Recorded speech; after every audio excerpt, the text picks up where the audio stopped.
is up, everyone? Welcome back to my YouTube channel. Today we will finally be reacting to Talladega.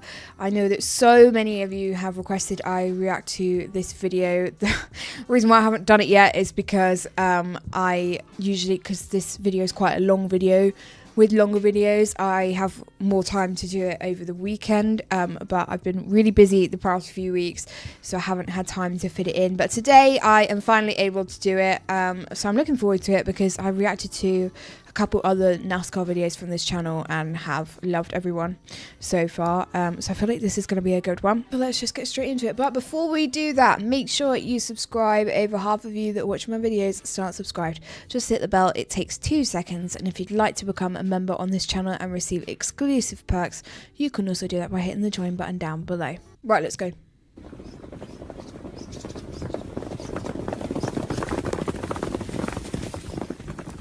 Legend has it that the Muskogee Indians used to race horses at Dry Valley in what is now northern Alabama. The natives referred to the region as Talladega, or border town. Eventually, as American colonists began to settle the surrounding lands, the border of the Native American territory gradually began to shrink.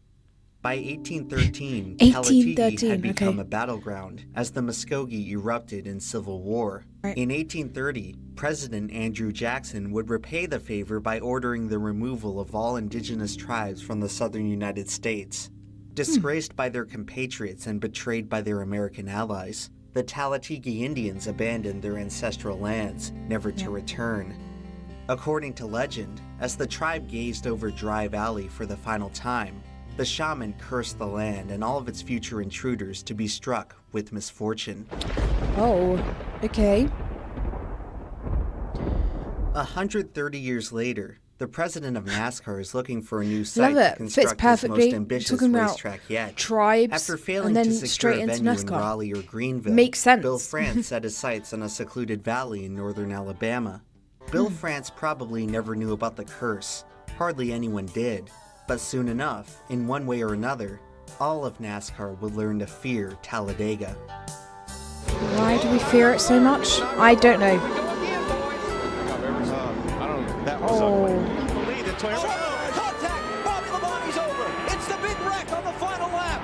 The first Daytona 500 in 1959 immediately cemented the race as NASCAR's most prestigious event.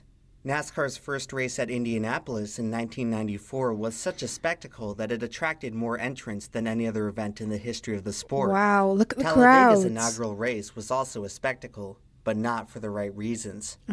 Hey, I'm Slapshoes, and this is an abridged version of my video on what is widely considered to be the worst NASCAR race in history, which was the very first race ever held at Talladega. If you want all the nitty-gritty details, the link to the full video is in the description.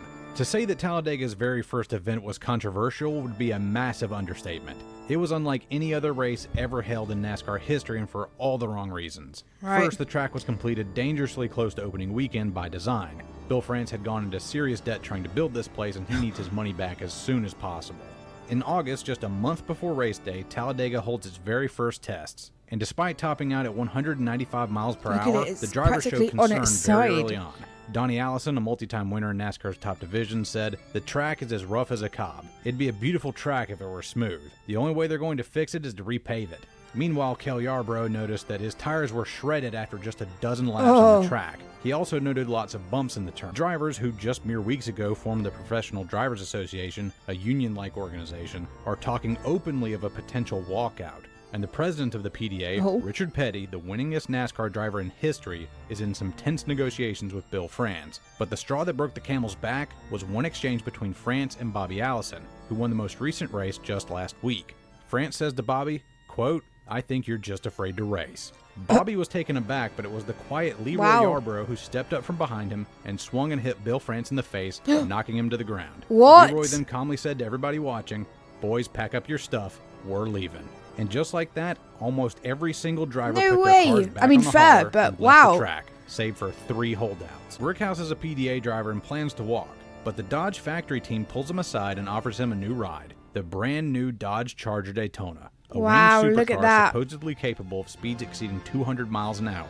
But this weekend, it won't happen. The tires just can't take it. Brickhouse agrees to the deal and turns scab, leaving the PDA that afternoon. So there it is, a 500-mile race at a 2.66-mile track with just 3 cars in the mix. Bill France offers fans a special deal. That's if you buy a insane. ticket for the inaugural race at Talladega, you can use that stub to get into the Daytona 500 next year. And just in case any driver is thinking of backing out, he offers cash bonuses just to roll off the grid on top of the already stated winnings purse. He really But with wanted this so much race to tension happen. looming in the air over this slapdash ramshackle affair of a race, the stage is set for a disaster to occur, and it does, but not in the way anybody expected. That tire issue is resolved at the 11th hour when Goodyear flies in their last Hail Mary, and those tires finally held up. There wasn't a single tire failure that day. No, what did this race in was one of my favorite parts of old NASCAR racing, the scoring error. Electronic transponders and timing and scoring didn't exist yet, so officials would move placards around on a desk to keep track of all the cars. If the officials agreed on the running order, then it was final. But every once in a while, they'd get it wrong. Well, that happened in this race. That's right, with only 3 cars even being competitive, NASCAR still lost track of Jim Vandiver and Richard Brickhouse, the 2 guys competing for the lead. Bobby Isaac was taking it easy, just worrying about finishing so he could have some easy points to make a run at the championship with all of his competition sitting at home. Richard Brickhouse is declared the winner by NASCAR officials, but Jim Vandiver and his car owner Ray Fox are adamant that they've won. And even the radio call with 2-time Cup Series champion Ned Jarrett in the booth thought Jim Vandiver was in the lead. And I think it's worth noting that Jim was driving the older model of Dodge Charger and was not affiliated with Chrysler Corp. Meanwhile, Brickhouse was driving the Dodge factory entry, and it was the first race ever for their new winged wonder car. Rumors persist that the scoring error was not an accident, and Chrysler executives sweet-talked Bill France into manipulating the finish of the race. After all, they kept some of the intrigue for the event by making a big deal about their new car. A lot of people in attendance bought a ticket just because they wanted to see that new Daytona rip around the track at nearly 200 miles an hour. Yeah. Richard Brickhouse's win stands, and he is absolutely elated with his first career Cup Series win, and is so sure that he'll be tapped to drive the car full-time next year that he uses his winnings to buy a brand new airplane for himself. But unfortunately, he never got the call from Chrysler, or any team for that matter. In a year's time, he was semi-retired and only racing a few times per year. So ends the tale of NASCAR's most disastrous inaugural race. Right, okay. And so begins Thanks for the that tale little of the debrief Talladega curse. Over the next half-century, Talladega Superspeedway would play host to some of the strangest, unexplainable, and harrowing occurrences to ever afflict the sport of stock car racing. The earliest races at the track are possibly the most mysterious. They existed in a time before NASCAR was frequently televised, and most of the footage from this era is either missing or not publicly available, which may have been the most tumultuous single year in the history of the track. That year's Winston 500 earned the dubious distinction as the only race in NASCAR's modern era to start with a field of 60 cars. 60 that cars! would immediately backfire on the 9th lap when one car blew an engine and spilled a trail of oil in front of the supersized that's field. Bound to backfire. Drivers were instantly sent spinning across the infield grass, kicking up a cloud of smoke and dust that made many wrecked cars impossible to see. When the dust settled, 23 drivers had piled into the wreckage, and the Talladega backstretch now resembles the set of a Mad Max film. Multiple drivers suffered severe injuries, including longtime driver Wendell Scott, who was so badly wounded that he was practically forced into retirement. It was an outright miracle that no one died that day. The following race at Talladega would not be so fortunate. Just 3 months later, teams and drivers would have to pick up the pieces and run it back in the Talladega 500. On lap 13, defending Rookie of the Year Larry Smith struck the Turn 1 wall in a single-car incident. Hours later, fans and crew members were shocked to discover that Smith had tragically become Talladega's first fatality. Commentator Ken Squire was perplexed as the accident looked nowhere close to deadly. Smith's fatality was unbeknownst to competitor Bobby Isaac, who would go on to do something even more inexplicable later in the day. Midway through the race, the 1970 champion would impulsively pull his car into the pits. It was at that moment, in the middle of the race, that Bobby Isaac decided to retire from full-time racing. Media outlets at the time reported that Isaac heard a voice in his head which told him to stop racing immediately. After missing the rest of the 1973 season, Isaac would periodically return to the track for a handful of races per year. In 1977, the 45-year-old driver collapsed while exiting his race car and would be pronounced dead the next day from cardiac arrest. At the time, Isaac held the NASCAR record for the fastest lap at Talladega, which he set in 1970. In 1975, racing legend Mark Donohue ran a time trial lap at Talladega with an average speed of 221 miles per hour, setting a closed-circuit world record. Days later, Donohue was fatally wounded from a crash while practicing for the Austrian Grand Prix. On nearly the same day as Donohue's accident, beloved NASCAR driver Tiny Lund was struck and killed after another car collided with his driver's side door on the Talladega backstretch. In less than a decade of operation, Talladega Superspeedway had already been directly or indirectly linked to the deaths of 4 drivers. However, following the death of Tiny Lund, the Speedway spirits will look more kindly on the track's active competitors. To this day, Tiny Lund remains the last driver to lose his life in a NASCAR race at Talladega. During the 1975 Winston 500, Richard Petty's car caught fire in the pits. As Petty's brother-in-law Randy Owens rushed to douse the flames with a fire hose, the nearby pressurized water tank exploded, launching Owens 15 feet in the air and killing him instantly. In 1977, veteran driver David Sisko was competing at Talladega when he was greeted by a terrible sight. I am so taken aback right now. His mother had been struck and killed by a pickup truck near the garage area. Sisko was apparently so devastated that he would never attempt another NASCAR race. Unbelievably, this wouldn't be the last pickup truck-related death at Talladega. In 1996, the president of ARCA was T-boned in the parking lot. I thought I wasn't going to hear about any more deaths from his injuries.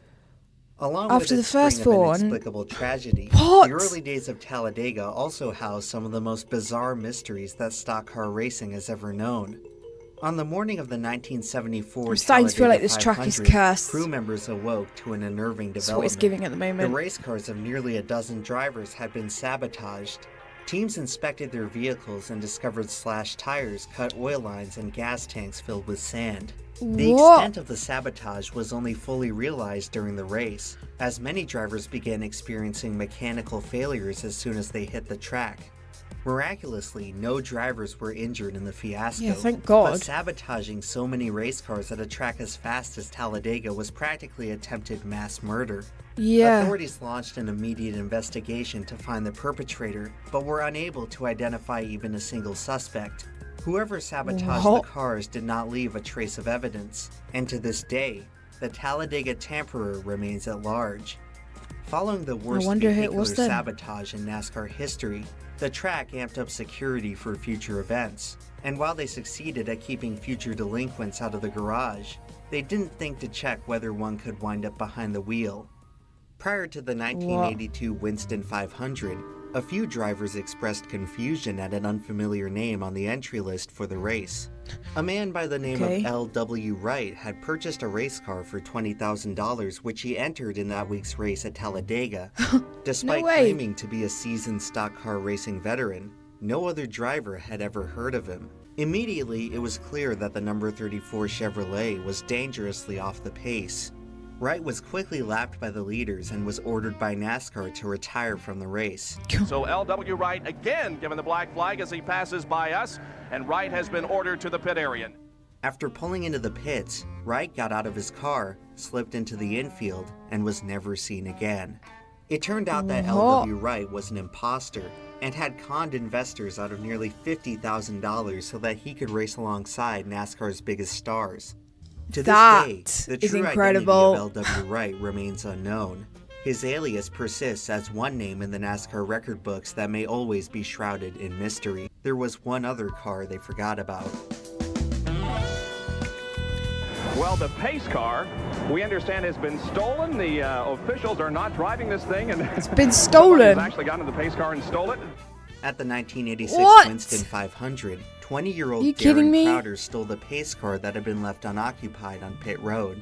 He completed a full circuit at over 100 miles per hour before the police set up a blockade and took him into custody. Again, that is incredible. During the whole bewildering spectacle, the crowd of 133,000 fans cheered wildly. Growing up, we're all told to respect the law of the land, but sometimes you just gotta root for the rebel. Yeah. I'd be cheering him on like there's no tomorrow. After the Muskogee Indians were forced to vacate their lands, most obeyed the order and subjected themselves to the infamous Trail of Tears. A few Muskogee turned their sights instead towards the south. in the mostly uninhabited territory of Florida. The subtropical peninsula had become known as a safe haven for refugees of the expanding American empire. Although the Seminole briefly received a reservation on the peninsula, it wouldn't be long until the federal government once again demanded they move out west. After already sacrificing so much, the Seminole refused to budge. And after Chief Osceola shot and killed federal agent Wiley Thompson, they found themselves at war with the might of the U.S. military. As the American troops marched into Florida, the Seminole warriors would soon be outnumbered by as much as 10-1. Needless to say, they were heavy underdogs. If Allison's going to make a move, he's going to have to do it now. He cannot do it. Oh, and we're back to Nascar again. Okay. Talladega Superspeedway has always been unusually favorable to underdogs. The relative ease with which drivers can navigate the track opens the door for the occasional David to contend with NASCAR's Goliath. Talladega Superspeedway has always managed to draw in fans for one simple reason. There's no other place on Earth where you can witness so many cars go so fast.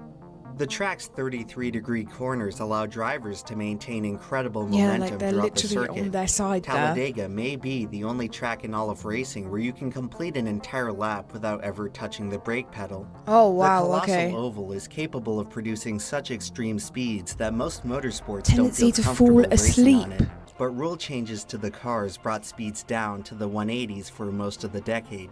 Gradually, though, speeds began to creep back up. And in 1982, Benny Parsons would once again reach 200, becoming the first NASCAR driver to eclipse the mark in a qualifying lap. 1 year later, Dale Yarborough would reach 202, surpassing Bobby Isaac's 13-year-old record. 1985 would mark the arrival of the fastest man in NASCAR history, Bill Elliott, who would qualify for the Winston 500 with a monster lap of 209 miles per hour.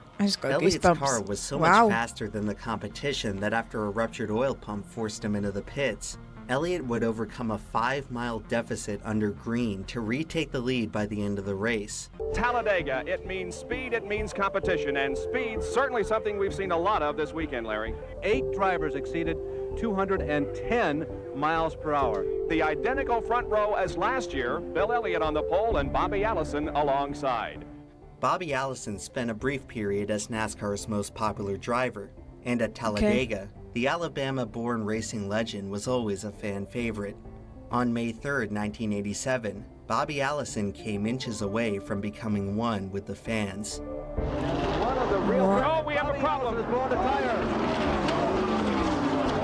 Bobby Allison with a horrible crash here on the front stretch. It has torn out a complete section of protective railing. After a mechanical failure sent his car spinning down the tri-oval, Bobby Allison found himself at the center of the most frightening near-miss in NASCAR history.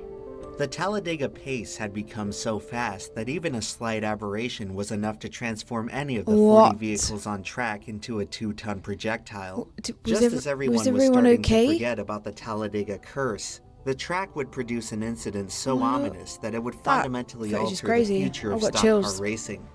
One may consider it benevolent of the curse to spare everyone on that day, but the story of Talladega's most dangerous race doesn't end here.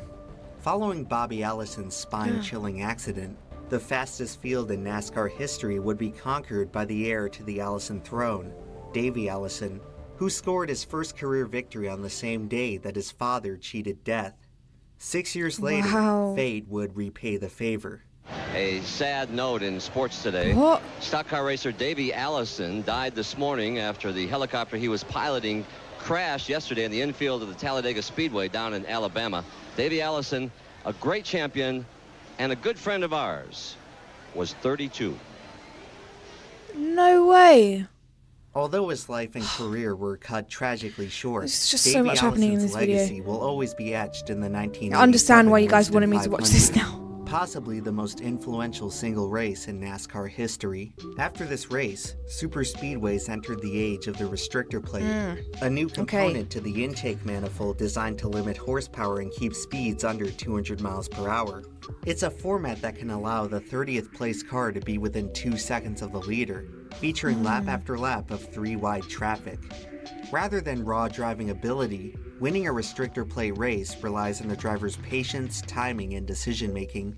Compared to the spectacular displays of speed in the past, Talladega racing would now resemble a high-velocity game of chess. With so many opportunities for calamity, the drivers would start discovering inconceivable methods to wreck a race car. Talladega had always been a place that pushed the limits of what was possible on a NASCAR track, and the early 90s saw a remarkable string of accidents where drivers would test the literal limits of the track. The 1993 Die Hard 500 was NASCAR's first race at Talladega after the death of Davey Allison. The event would be remembered most for two harrowing incidents. On lap 69, rookie driver Stanley Smith would suffer a head-on collision into the Turn 1 wall. The accident eerily occurred in the same part of the track as Larry Smith's fatal crash almost 20 years to the day after the tragedy. This accident is most well known for something that had not happened in a NASCAR race in a quarter century. It's gone over the track. There is one car that has gone over the wall, as you see in that. I can't remember the last time we saw a car out of a speedway, Ned. No, I can't either. Jimmy Horton's number 32 Chevy had left the racetrack. The accident compelled NASCAR to install a catch fence in the Talladega corners. The new enclosure would come in handy just 3 years later, as it prevented Ricky Craven's car from also exiting the circuit in a similar crash. God. However, back in the 93 Die Hard 500, the mayhem was only half over. On lap 132, There's Neil more. Bonnet's car was sent tumbling into the tri-oval catch fence. Thankfully, after Bobby Allison's accident, NASCAR had strongly reinforced the line between the spectators and the action, narrowly escaping yet another tragedy. The next time the Cup Series returned to Talladega, Mark Martin would discover the true meaning of going inside the track. Oh my... That onboard is crazy. Once again, NASCAR would have to make some modifications. Look at the damage. Talladega has the strange ability to send cars in seemingly any direction. In a few big cases, impact that as direction well. would be up. Is he going to win the Winston 500? They come through the tri-oval. Checkered is waving. Ernie Evans wins the Dusty Spence and gets airborne. The blowover is one of the most ethereal moments that any racing fan can witness. We all know cars as some of the heaviest objects we interact with on a regular basis. Yeah. Most of us would have to use all of our strength to get them to budge a single It's inch. just And so to think that something as light as air could be mind-blowing. powerful enough to lift a 2-ton machine off the earth. That they just well, take off so you easily. just have to see it to believe it. I'll never get over seeing cars just airborne like that. Every shot is crazy. In 1996, the Talladega curse finally caught up to Bill Elliott, who suffered a broken leg after his car soared across the backstretch grass. But the most spectacular blowover in Talladega history belongs to a different Elliott. Uh-oh, road trouble! Elliott Sadler over once and a half and on his roof.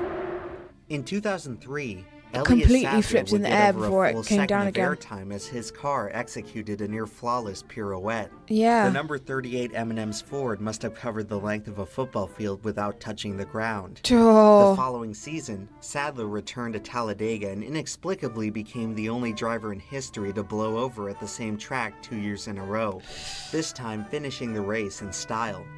He said he wanted to finish this race with all 4 tires on the ground. He did. That is mental. They finished the race mid-crash.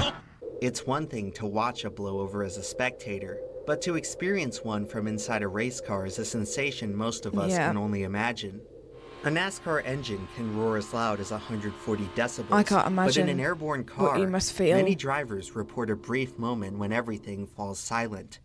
At the instant in which the mighty racing machine is briefly wrestled away from the dominion of gravity, it's as if the driver has entered the window to another realm. Ever since Bobby Allison's accident, NASCAR has been continually trying to eliminate the blowover, but try as they might, Talladega has always found a way to send cars flying. Oh, Logano gets turned! Logano is upside down!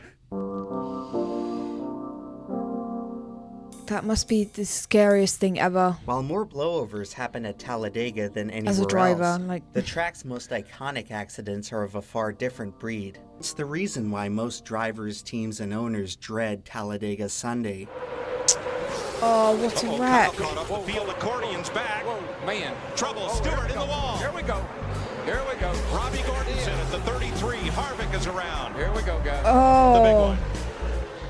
It's as simple as someone mistiming a block, sticking their nose in a gap too small, or inexplicably rejoining the pack at half speed. Whatever the cause, the outcome remains the same. However, the largest wreck in modern NASCAR history would happen at a Talladega race in what is now the NASCAR Xfinity Series. The division is essentially NASCAR's minor league, and in the 2002 Aaron's 312, inexperience would contribute to the mother of all pileups. Oh no. On lap 14, Johnny Sauter's blue Chevy slid sideways and started tumbling in front of the entire field. Drivers began swerving into each other to avoid the carnage and quickly blocked the track. When it was all said and done, 31 cars were collected, nearly 3/4 of the entire field. Out of the few survivors, most would fall off the pace with mechanical issues. The race eventually boiled down to just 2 competitive cars, a scenario that may never occur in another NASCAR race.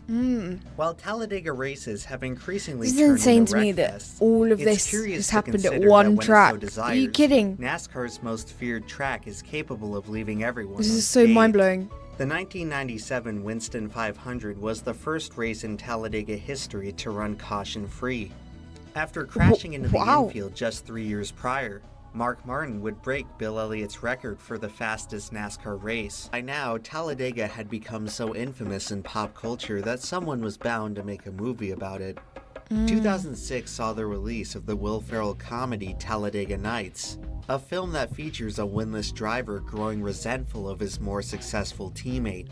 Strangely enough, in NASCAR's first race at Talladega after the film's release, a near-identical storyline would play out in reality. Oh, okay. Back in the 2006 Daytona 500, Brian Vickers is leading with just 15 laps to go and has a chance to score his first career victory in the biggest race of the year. Unfortunately for Brian, his teammate Jimmy Johnson passes him and goes on to win instead. 2 months later at the spring Talladega race, Vickers once again has an opportunity to get his first win. Now, will Vickers be the good soldier and follow Jeff Gordon home, or does he want his first win that bad? He's got to get his first win. He takes the lead with just 2 laps to go, only to get passed once again by Jimmy Johnson.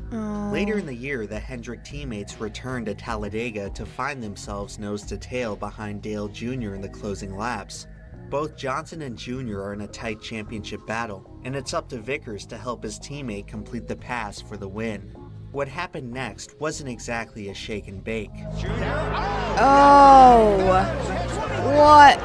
The 48 and takes out Earnhardt and Jimmy Johnson. It's amazing what can happen if you leave someone with just a little more room to run.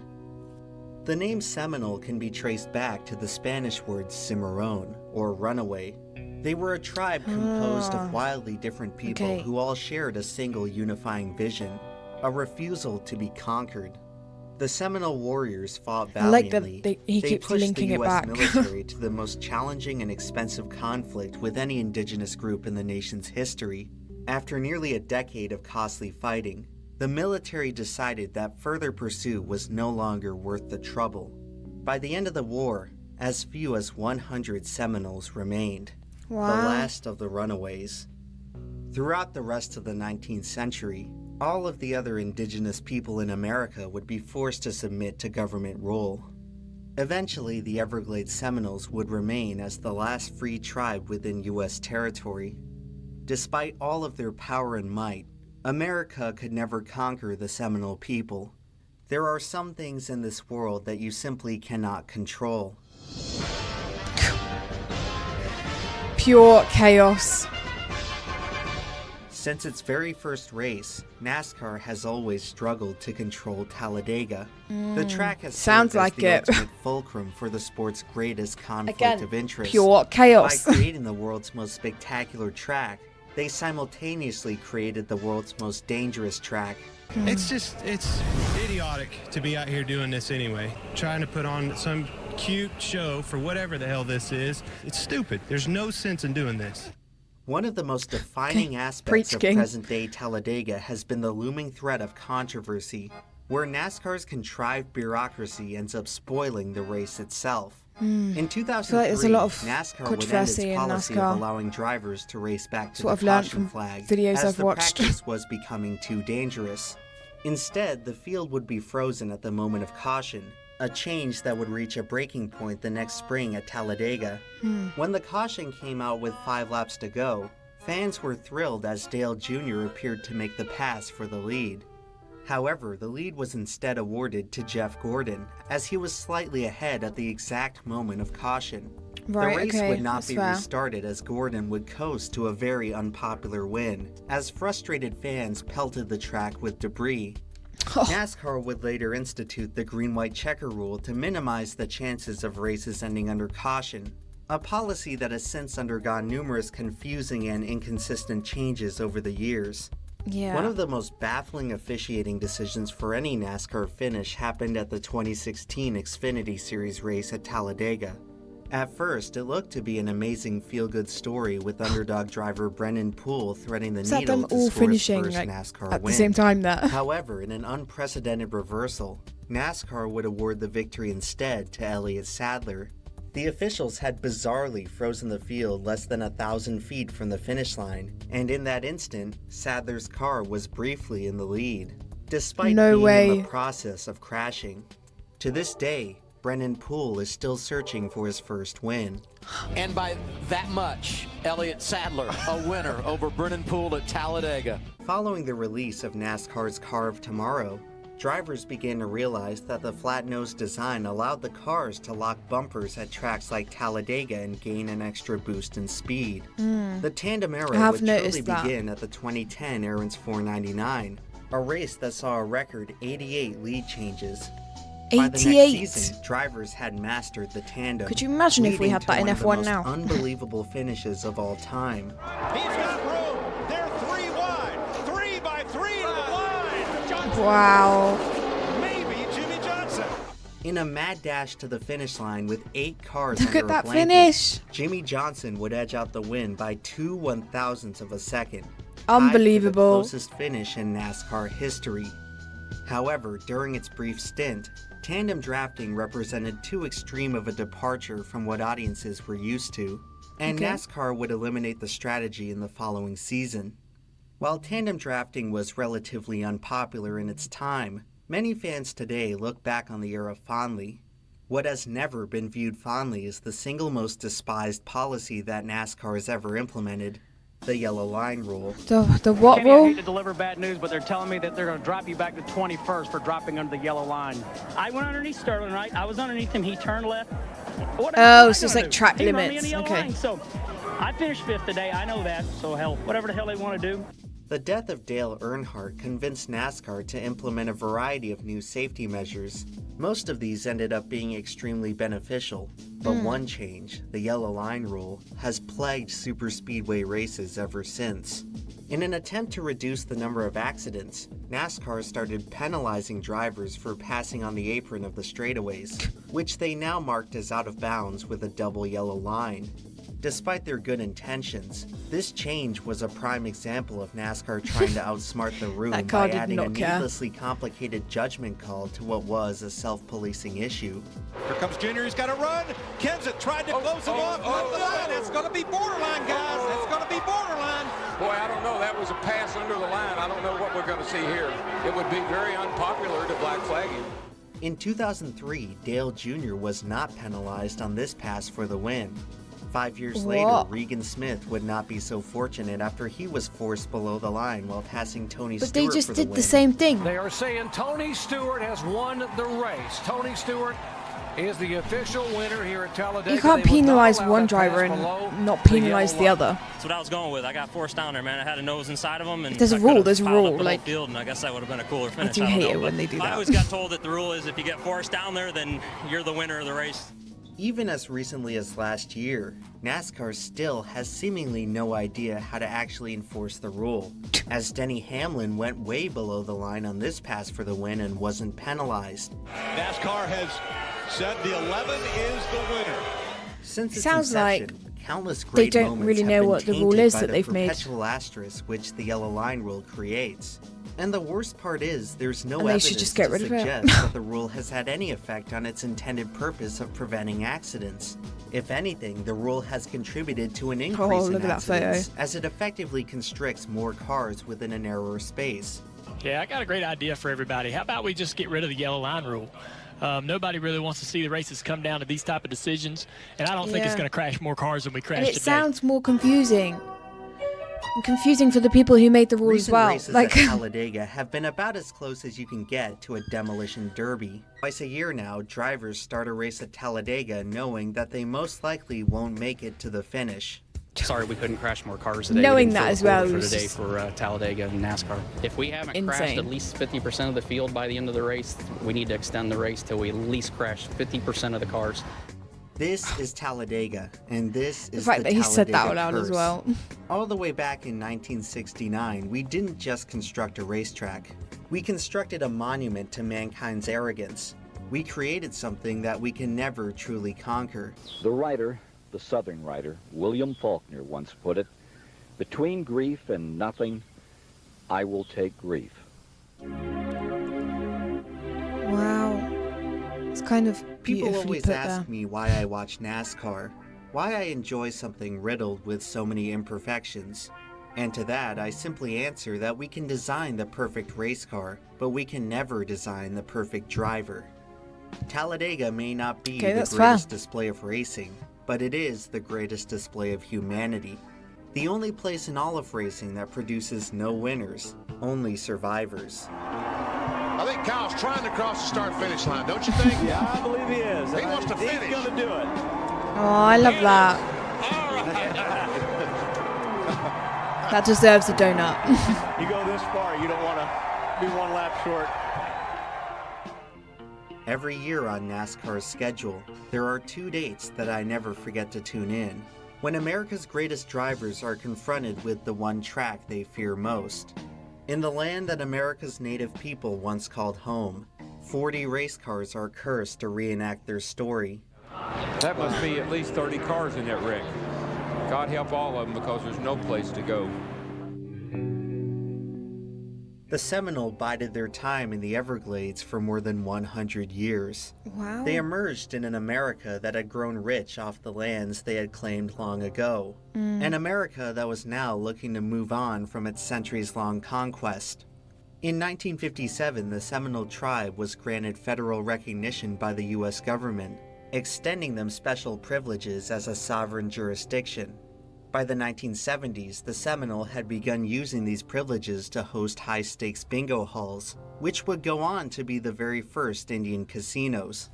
While most of the Seminole tribe gradually integrated into modern society, a small part would continue their traditional way of life in the Everglades. This group would go on to form a new tribe, known as the Miccosukee. In 2002, the Miccosukee tribe was looking to advertise their new casino and turn to the world of NASCAR. 7 years later, the Miccosukee car would be the centerpiece of the most unbelievable moment in Talladega history. It's April 26, 2009. Americans are reeling from the struggles of the Great Recession. And on this Sunday afternoon, a few of them turn on the NASCAR Cup Series race at Talladega. So weird hoping watching to old witness footage and something seeing incredible.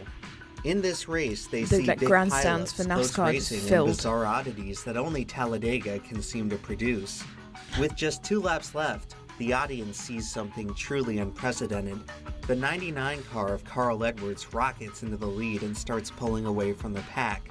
He's being pushed by a car no one has paid any mind to all day, the Miccosukee car, driven by rookie Brad Keselowski. After 7 years in the sport, the Miccosukee team has never won a Cup Series race. Their best opportunity to do so is now resting on the shoulders of a driver making just his 5th career start. Does he do it? Going into today, there's such long shots to win that odds makers didn't even bother listing them. However, with just 1 lap to go, the Miccosukee car has just one driver standing in its way of glory. The tandem are pursued by the Army and National Guard cars, but they're not going to catch him. Keselowski pushes Edwards to the home stretch.